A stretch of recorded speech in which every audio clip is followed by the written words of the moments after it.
Pilu satu keluarga tewas berpelukan tertimbun longsor di Garut. Satu keluarga tewas akibat longsor di Desa Girimukti, Kecamatan Cisewu, Kabupaten Garut, Jawa Barat, Rabu, 25 Juni 2025, malam.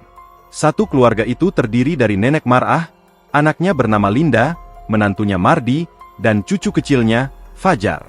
Linda, Mardi dan Fajar ditemukan tewas dalam kondisi saling berpelukan setelah rumah mereka tertimbun longsor.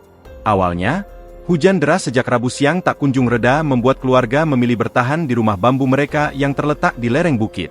Sekira pukul 19 WIB, tebing setinggi 20 meter di belakang rumah mereka longsor dan langsung menimbun bangunan rumah secara keseluruhan.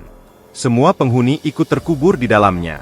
Seluruh penghuni rumah meninggal dunia akibat longsor itu, jumlahnya 4 orang, ujar Kepala Desa Girimukti, Yeyet, saat dihubungi, Kamis, 26 Juni 2025. Saat tim penyelamat berhasil menemukan jasad para korban, terlihat Mardi memeluk erat Linda dan Fajar. Mereka ditemukan dalam posisi saling melindungi.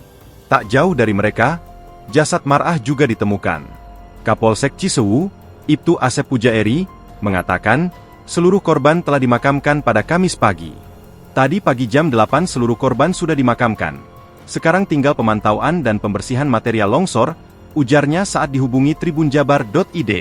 Aparat gabungan dari TNI Polri, BPBD, dan Forkopimcam terus melakukan pembersihan dan pemantauan di lokasi bencana. Warga diimbau untuk tetap waspada mengingat wilayah tersebut termasuk kawasan rawan longsor, terutama saat hujan turun deras. Download Tribun X sekarang, menghadirkan lokal menjadi Indonesia.